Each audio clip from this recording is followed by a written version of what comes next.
Assalamualaikum warahmatullahi wabarakatuh. Bertemu kembali dengan saya, Aditya Chandra Setiawan, dosen jurusan S1 Manajemen Pendidikan, Fakultas Ilmu Pendidikan, Universitas Negeri Surabaya. Kalian bisa lebih kenal dengan saya melalui Instagram, YouTube, maupun email yang sudah ada di layar. Baik, kesempatan kita kali ini, kita akan banyak membahas terkait konsep dasar manajemen hubungan masyarakat. Nah, konsep nanti yang akan saya sampaikan adalah konsep yang lebih spesifik ke dalam bidang pendidikan.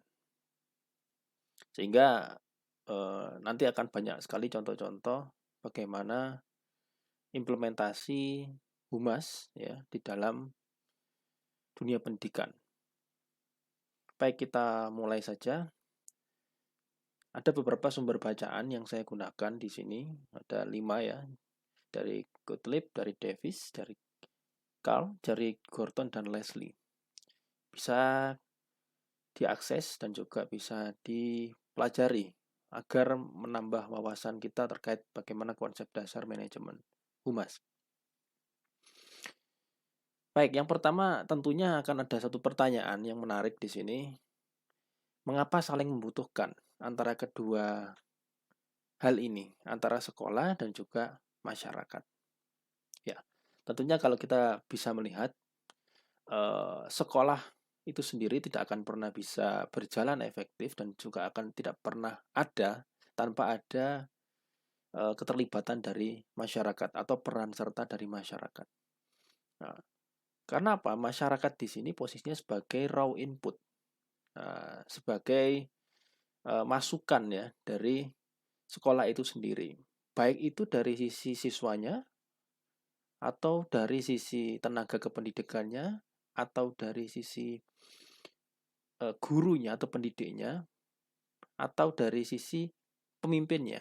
Jadi yang berkaitan dengan sumber daya manusia tentunya akan berhubungan langsung dengan masyarakat. Nah, di sini mengapa kok muncul humas dan pentingnya humas di dalam dunia pendidikan? Tentunya sebagai jembatan ya, jembatan antara sekolah itu sendiri dengan masyarakat sebagai proses mengkomunikasikan segala informasi, baik itu informasi berupa pengumuman ya, berupa edaran, berupa himbauan dari pihak sekolah. Tidak menutup juga masukan-masukan kritik dan opini dari masyarakat itu juga kita tampung di dalam sekolah itu sendiri. Jadi humas di sini berperan sebagai penyambung lidah posisinya ya. Jadi mengapa saling membutuhkan? Jadi ada dua hal tadi. Yang pertama adalah raw inputnya, yang kedua adalah memang peran dan fungsinya itu untuk sebagai jembatan antara sekolah dan masyarakat itu sendiri. Bisa kita ibaratkan seperti sebuah pabrik ya. Pabrik itu tentunya memiliki input yaitu bahan baku.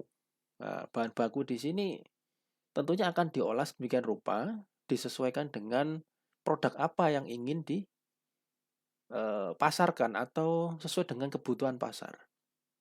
Nah, itu bisa kita analogikan juga di dalam dunia persekolahan. Sehingga peran masyarakat atau masyarakat itu sendiri sebagai bahan baku atau raw input tadi ya, istilahnya bahan baku dari sekolah itu sendiri.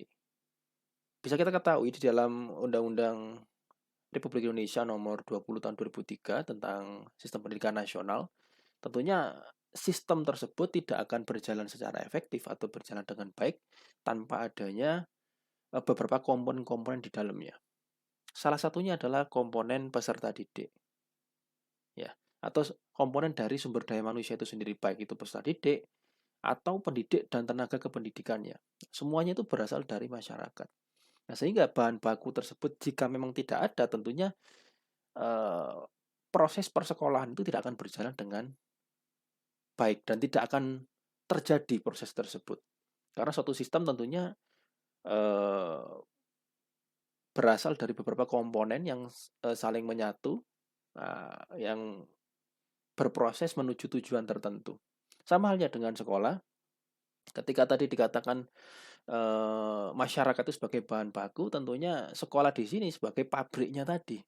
Pabrik yang berupaya atau jasa ya di sini ya kalau konteksnya sekolah. Jadi jasa ini bagaimana membantu orang tua ya dan masyarakat menggali potensi dan menciptakan serta mengarahkan ya calon peserta didik itu sendiri untuk menggali potensi dan bakat minatnya sesuai dengan apa yang mereka miliki.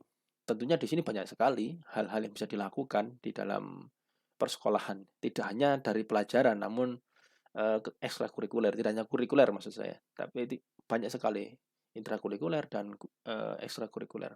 Semuanya bisa diasah di situ. Ini tidak melihat dari jenjang apapun. Semua jenjang bisa melakukan hal tersebut. Baik itu jenjang dasar hingga jenjang pendidikan tinggi. Nah, tadi ketika saya sampaikan bahwa seperti pabrik, setelah sekolah tersebut memproses tadi ya, baik itu melalui pembelajaran, melalui pengajaran, melalui pengalaman-pengalaman langsung yang ada di persekolahan dan kembali lagi ke masyarakat, tentunya nanti diharapkan akan menghasilkan calon-calon tunas bangsa ini yang memiliki karakter-karakter tertentu berdasarkan potensi dan bakat minatnya. Nah, ini esensi mengapa mereka saling membutuhkan antara sekolah dan masyarakat. Terus bagaimana fungsinya humas? Nah, humas di sini tentunya memberikan informasi ya dari pihak sekolah kepada masyarakat, baik masyarakat dan sekolah itu sendiri. Sehingga kedua hubungan ini senantiasa berjalan dengan baik dan menjadi proses simbiosis mutualisme. Itu titik tekannya. Jadi mengapa saling membutuhkan? Karena tadi secara raw input dan juga memang fungsi dari humas sebagai penyambung lidah tadi atau sebagai jembatan antara sekolah dan masyarakat. Kita lanjutkan bahwa di dalam public relation ini tentunya harus kita bedakan ya apa itu humas dan apa itu hubungan masyarakat menurut saya dan apa itu masyarakat itu sendiri. Tentunya kalau kita bicara hubungan masyarakat adalah kegiatan pemberian informasi. Ya, informasi apa? Informasi yang memang layak untuk dikonsumsi oleh masyarakat itu sendiri dari sekolah yang bersumber dari sekolah. Tentunya apa? Untuk mendukung atau untuk memperoleh dukungan maksud saya dan opini dari publik, tentunya opini yang positif. Sehingga muncul yang namanya hubungan yang harmonis antara sekolah itu sendiri dan masyarakat. Nah, itu esensi atau konsep atau pengertian dari humas itu sendiri. Nah, sedangkan masyarakat bagaimana posisinya? Yaitu sebagai pihak pemakainya, pihak pemakai jasa. Dan juga tadi yang saya sampaikan di awal adalah sumber bahan bakunya dari sekolah itu sendiri. Kalau tadi kita analogikan seperti suatu pabrik atau factory tadi. Jadi masyarakat di sini sebagai sumber bahan baku dan juga pemakai jasanya. Nah, makanya di dalam suatu akreditasi tentunya akan ditanyakan bagaimana raw inputnya, ya, dan bagaimana kualitas alumninya dan daya serap dari eh, setiap alumni atau lulusan di setiap sekolah tersebut. Nah, itu selalu ditanyakan di dalam suatu akreditasi. Karena apa? Ya memang eh, sebagai lembaga yang memberikan jasa pendidikan tentunya hasil apa yang bisa dibuktikan dan diwujudkan oleh sekolah itu sendiri untuk membantu masyarakat dalam membangun ya membentuk karakter dalam dirinya. Tentunya nanti untuk bagaimana membantu dalam kehidupan mereka sehari-hari. Itu konsep dari humas dan juga masyarakatnya itu ada dua hal yang sedikit berbeda. Saya lanjutkan. Jadi public relation ini sebagai fungsi juga suatu tindakan ya atau segenap tindakan yang digunakan atau dilakukan organisasi. Tentunya untuk apa? Untuk berusaha membina hubungan yang harmonis tadi. Sehingga eh, martabat instansi ya, marwah tadi instansi atau sekolah itu sendiri dalam pandangan masyarakat itu positif. Nah, dengan citra yang positif tadi tentunya akan memperoleh suatu pemahaman atau pengertian ya di sini konteksnya. Kepercayaan, kemudian bahkan kerjasama. Nah, terlebih memang ada dukungan penuh dari masyarakat. Ini terlepas dari masyarakat umum maupun masyarakat khusus. Nah, kemudian sebagai satuan organisasi, tentunya humas ini merupakan satu unit ya, unit penyelenggara yang mana melakukan atau bekerja berdasarkan fungsi-fungsi humas itu sendiri. Sehingga perlu kita ketahui bahwa memang setiap unit-unit yang ada di sekolah tersebut memiliki fungsi atau tupoksi, tugas pokok dan fungsi masing-masing. Kalau humas di sini adalah bagaimana membina hubungan yang harmonis itu sendiri, atau sebagai jembatan tadi yang saya sampaikan di awal ya, dan juga penyambung lidah. Itu jadi inilah fungsi dari humas dan sebagai suatu organisasi ya, dan juga secara tupoksinya. Baik, saya lanjutkan. Tadi saya singgung sedikit terkait masyarakat ya. Jadi masyarakat di sini juga perlu kita ketahui ketika masyarakat tersebut dipandang atau dilihat dari secara organisatoris. Ternyata itu dibagi dua, yaitu masyarakat internal atau bisa disebut internal public ya. Di sini adalah seluruh pejabat struktural dan segenap anggota di lingkungan organisasi tersebut. Jadi bisa dikatakan kalau di sekolah itu adalah unit sekolahnya atau sivitasnya. Ya, mulai dari pimpinan atau kepala sekolah atau rektor ya kalau di pendidikan tinggi, atau di dinas ya, kepala dinasnya. Nah, pejabat strukturalnya dan segenap anggotanya ini bisa kepala bagian, kemudian kalau di sekolah itu ada waga ya, wakil kepala sekolah, baik itu humas, kurikulum, kesiswaan ya, sarpras, nah, dan tentunya anggota-anggota yang lainnya. Bahkan sampai level tenaga kependidikan atau TU-nya ya. Itu masyarakat internalnya. Kemudian ada juga masyarakat eksternal. Tentunya masyarakat eksternalnya adalah orang-orang atau masyarakat yang di luar dari organisasi tadi. Jadi masyarakat secara umum gitu ya, atau eksternal publiknya. Kemudian juga masyarakat ini dipandang kalau ditinjau dari tupoksinya atau tugas pokok dan fungsi, instansi dengan kepentingan dari masyarakat itu sendiri. Jadi ada dua juga. Istilahnya di sini adalah masyarakat khusus atau special public. Yang mana eh, masyarakat khusus ini terdiri dari kelompok-kelompok masyarakat ya, yang kepentingannya tentunya sangat erat sekali dengan tupoksi organisasi. Nah, di sini bisa kita katakan contohnya adalah pimpinan-pimpinan di dalam organisasi itu sendiri, anggotanya, kemudian kalangan pers ya, klien organisasi, kemudian community relationnya, jadi komunitas kerjasamanya tadi atau mitra kerja ya di sini bisa kita katakan itu adalah masyarakat khusus atau bisa kita sebut dengan stakeholders. Itu yang bisa kita sering sebut dengan stakeholders, itu adalah beberapa masyarakat khusus yang tentunya berkepentingan secara erat sekali dengan tupoksi organisasi. Kalau kita bicara di sini organisasi dalam pendidikan, tentunya sekolah itu sebagai unitnya. Apa saja kelompok-kelompoknya? Tentunya ada kepala sekolah, kemudian ada guru ya, ada siswa ya, ada orang tua siswa ya. Terlebih ada komite ya tadi yang mewakili orang tua siswa. Kemudian ada dewan pendidikan dan beberapa stakeholder-stakeholder lain yang memang berkepentingan atau memiliki hubungan yang erat sekali dengan organisasi atau sekolah itu sendiri. Yang kedua adalah masyarakat umum atau general public, sama halnya dengan eksternal tadi, yaitu kelompok-kelompok masyarakat yang tentunya berada di luar organisasi itu. Sehingga bisa kita ketahui bahwa tipe masyarakat di sini secara sederhana ya, ini bisa dipandang dari dua hal ya, secara organisatorisnya dan juga dilihat dari kepentingan masyarakat itu sendiri. Merujuk pada tupoksi dari humas atau dari instansi itu sendiri. Baik. Kemudian bagaimana tanggung jawab dan kedudukan setiap personel humas? Ya, kalau bicara personel tentunya ini satu unit ya, satu kelompok atau satuan kerja dari humas itu sendiri. Tentunya tanggung jawab humas di sini puncak adalah pimpinan. Ya, jadi penanggung jawab puncaknya atau penanggung jawab utama adalah adalah seorang pimpinan. Kalau di sekolah tentunya kepala sekolah. Kalau di perguruan tinggi ada rektor. Kalau di kedinasan ada kepala dinas dan sesuai dengan hierarki organisasi itu sendiri.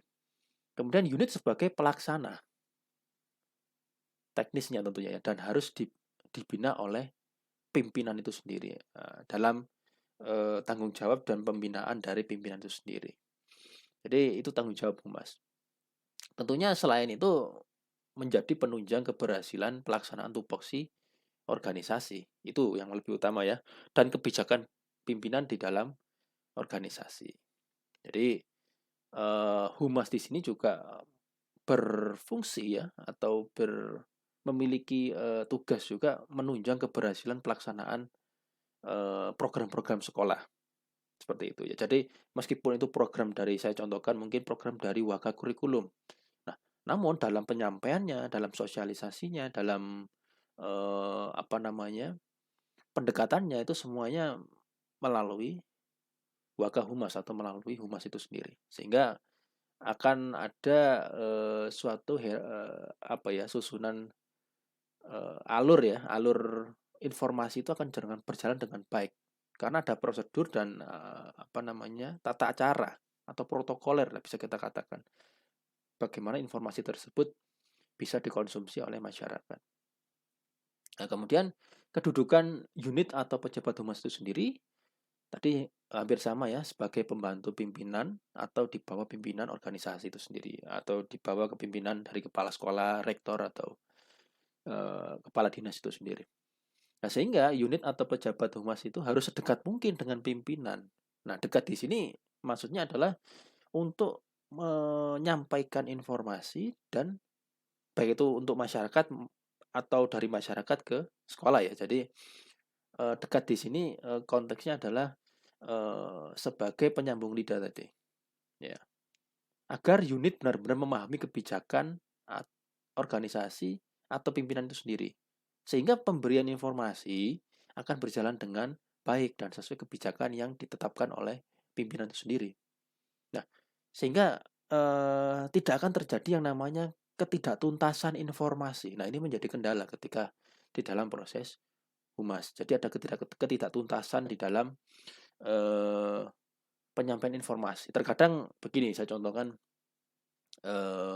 semisal ada visitasi akreditasi. Nah, asesor terkadang melakukan survei ya, survei secara acak ya terhadap sivitas, entah itu dari apa namanya siswa atau kalau di pendidikan tinggi ada mahasiswa ya, atau juga di dosen, guru atau tenaga kependidikannya. Nah, beberapa pertanyaan-pertanyaan itu akan dilontarkan oleh asesor tersebut. Nah, bagaimana jika seorang sivitas tadi atau bagian dari sivitas tadi tidak mengetahui segala informasi yang ada di dalam suatu organisasi itu sendiri, itu akan menjadi hal yang dirasa tidak baik ya untuk bagaimana citra lembaga. Seharusnya memang minimal semua sivitas akademika itu mengetahui segala informasi, bahkan minimal terkait visi misi lah itu mengetahui. Ya, itulah pentingnya ketuntasan informasi di internal sebelum informasi tadi itu disampaikan ke pihak eksternal atau masyarakat.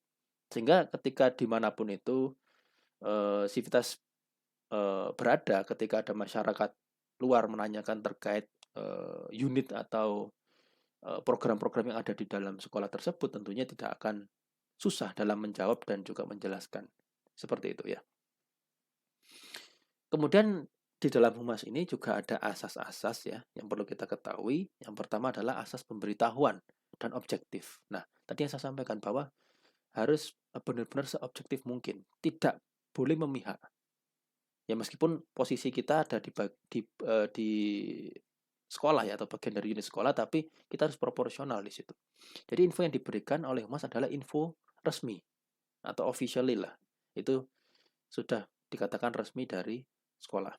Kemudian yang kedua adalah asas pemantauan ketuntasan intern atau instansi. Tadi jadi saya sampaikan ketuntasan intern itu seperti adanya disiplin moral, moral dan prosedur tadi. Jadi bentuk nyatanya adalah bagaimana informasi tadi sudah disampaikan terlebih dahulu oleh pihak internal atau humas ya kepada internal sebelum disampaikan kepada masyarakat luar.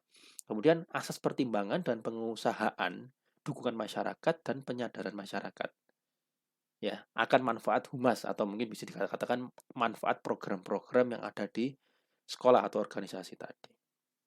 Yang keempat adalah asas pelangsungan hubungan. Bagaimana di sini humas juga memiliki fungsi ya tugas pokoknya yaitu sebagai menjaga hubungan yang harmonis ya antara sekolah dan masyarakat. Ya. Yang kelima adalah asas perhatian opini masyarakat. Nah, di sini juga perlu, jadi humas ini tidak hanya menyampaikan saja, tapi harus bisa memotret juga, memperhatikan segala opini yang muncul ya di dalam masyarakat sekitar atau masyarakat secara luas. Saran atau suara masyarakat yang bersifat membangun dan menyempurnakan suatu kegiatan atau program dari sekolah itu sendiri. Jadi kita harus bisa apa ya peka ya, ya ini penting. Jadi humas itu harus peka.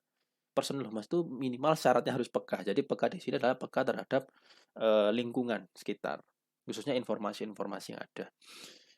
Kemudian yang keenam adalah asas peningkatan mutu dan kegiatan. Tentunya di sini petugas humas ya mengusahakan agar mutu ditingkatkan sesuai perkembangan instansi. Bagaimana? Tentunya dengan program-program yang sudah dijalankan itu harus dievaluasi dan harus direncanakan dengan sebaik mungkin berdasarkan evaluasi yang telah dilakukan. Jadi itulah keenam asas-asas di dalam humas yang harus ada seperti itu. Ya, kemudian ketika kita berbicara terkait apa sih pengertian manajemen hubungan sekolah dengan masyarakat ya, tentunya di sini adalah proses mengelola komunikasi ya antara lembaga pendidikan itu sendiri atau sekolah tadi dengan masyarakat.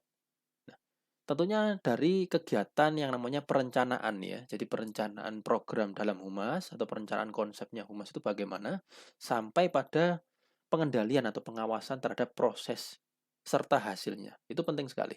Tadi saya katakan bahwa dalam menjaga menjamin suatu mutu humas tentunya perlu yang adanya evaluasi dari program-program atau kegiatan yang sudah dijalankan. Tentunya hasil evaluasi itu akan menjadi pertimbangan-pertimbangan dalam melakukan perencanaan program humas di periode-periode berikutnya. Nah, kalau kita melihat secara konseptual ini merujuk pada Leslie ya. Jadi ada suatu pengertian atau definisi di sini yang disampaikan oleh Leslie ya. Jadi pada intinya sama bahwa school public relation itu adalah proses mengkomunikasikan ya antara sekolah dan masyarakat. Jadi komunikasi ini bertujuan ya untuk meningkatkan pemahaman masyarakat ya terhadap kebutuhan pendidikan dan praktik pendidikan itu sendiri. Ya, di mana nanti diharapkan adanya suatu inisiasi untuk kerjasama atau berperan serta ya untuk bagaimana bekerja secara bersama-sama mengimprove atau memperbaiki sekolah. Jadi memperbaiki sekolah di sini konteksnya bisa luas secara fisik dan juga mungkin secara moral. Jadi itulah pengertian yang disampaikan oleh Leslie pada 1988. Ya, kemudian proses humas atau proses manajemen humas tentunya ini tidak akan jauh dari yang namanya fungsi manajemen ya. Jadi masih ada unsur perencanaan ya, pengorganisasian, pengkomunikasian atau pengimplementasian atau penggerakan itu sendiri ya. Pengawasan dan hingga penilaian itu sendiri. Dari sisi perencanaan tentunya pengenalan situasi atau identifikasi kebutuhan ini penting sekali. Jadi perlu kita melakukan analisis lingkungan, baik itu internal maupun eksternal dalam menyusun atau menentukan strategi di dalam humas. Nah, yang kedua adalah bagaimana kita mengorganisasikan sumber daya manusia dan non manusianya. Tupoksinya apa, job desk-nya apa, kemudian alat-alat yang dibutuhkan itu apa, apakah itu sudah sesuai dengan strategi yang sudah direncanakan. Itu dalam organisasi. Kemudian pengkomunikasian ini juga penting, atau bisa dikatakan ini sosialisasi ya, penyampaian rencana program kepada masyarakat bahwa sekolah melalui humas itu menyampaikan program-program apa yang ingin dikerjakan oleh sekolah di dalam satu periode tertentu. Kemudian penggerakan atau implementasi ya di sini. Jadi bagaimana menjalankan program-program tersebut ya, membantu unit-unit lainnya ya untuk menjalankan program yang sudah disusun secara bersama. Ini biasa tertuang di dalam RKAS ya, rencana kegiatan anggaran sekolah, atau RKT, rencana kegiatan tahunan. Jadi memang bergantung pada rencana apa yang telah disusun, mana yang terlebih dahulu akan dilaksanakan. Kemudian pengawasan ya, proses kontrol terhadap program yang sudah direncanakan dan sedang dijalankan. Jadi sistem kontrol ini penting, sehingga apa, informasi-informasi tadi senantiasa selalu objektif dan juga benar adanya gitu ya. Jadi tidak ada kesalahan di dalam penyampaiannya, baik itu melalui media elektronik maupun cetaknya ya, kalau kita bicara medianya. Kemudian yang keenam adalah penilaian. Jadi bagaimana penilaian program yang sudah dijalankan dan mengidentifikasi berbagai hambatan dan masalah. Ini tadi yang saya sampaikan bahwa evaluasi di sini penting sekali, karena ini akan menentukan juga bagaimana program-program yang akan ada di kemudian hari atau di dalam periode-periode yang akan datang. Itulah proses manajemen humas. Tentunya merujuk pada bagaimana proses manajemen itu sendiri. Nah, kemudian ada juga jenis manajemen humas. Ada 3 di sini. Kami ambil dari Minarti ya, dari bukunya tahun 2012. Yang pertama adalah hubungan edukatif. Nah, di sini hubungan edukatif maksudnya adalah usaha kerjasama tentunya dalam hal mendidik peserta didik di sini ya, antara guru di sekolah dan juga orang tua di lingkungan keluarga. Jadi kan tripusat pendidikan ini penting sekali, atau lingkungan pendidikannya. Jadi ada sekolah, masyarakat, dan keluarga. Jadi ada istilahnya formal, informal, dan non formal. Jadi ketiga hal ini perlu adanya istilahnya informasi-informasi edukatif bahwa dalam mendidik anak itu atau mendidik peserta didik itu merupakan bukan hanya tanggung jawab penuh dari sekolah saja, namun orang tua sangat berperan penting bagaimana menjaga konsistensi apa yang sudah diajarkan di sekolah. Kemudian masyarakat juga seperti itu, sama mendukung hal-hal ya yang sudah dikerjakan atau sudah disampaikan, diberikan kepada peserta didik ketika di sekolah. Jadi hubungan edukatif ini perlu disampaikan kepada masyarakat melalui upaya dari program-program humas itu sendiri. Yang kedua adalah hubungan kultural. Ya, di sini bentuknya yaitu usaha kerjasama ya antara sekolah dan masyarakat. Tentunya yang memungkinkan adanya hubungan saling membina dan mengembangkan kebudayaan masyarakat setempat ya di sekolah atau lembaga itu berada. Ini sebagai contoh bagaimana sekolah juga harus mengadopsi local wisdom ya, kearifan lokal yang ada di lingkungannya.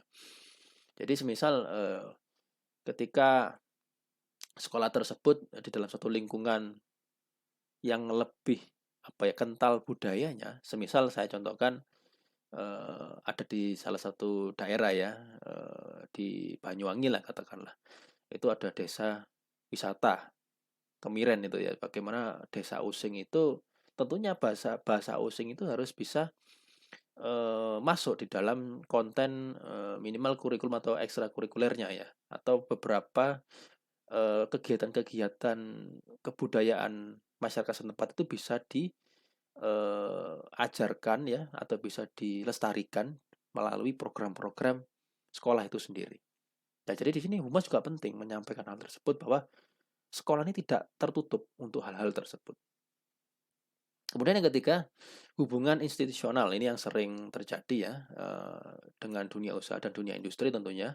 Jadi adanya kerjasama ini bisa dalam berupa MOU ya, Memorandum of Understanding atau SPK ya, surat perintah kerjasama, dan IA ya, atau Implementation Agreement. Jadi bentuknya macam-macam. dan dengan pihak yang bermacam-macam juga. Jadi usaha kerjasama di sini antara sekolah ya, lembaga dan instansi yang berkaitan dengan perbaikan dan perkembangan pendidikan. Nah, ini sangat penting sekali khususnya di dalam era sekarang ya, di dalam era merdeka belajar ini tentunya kerjasama ini menjadi faktor utama ya, utamanya sekolah atau lembaga pendidikan harus banyak sekali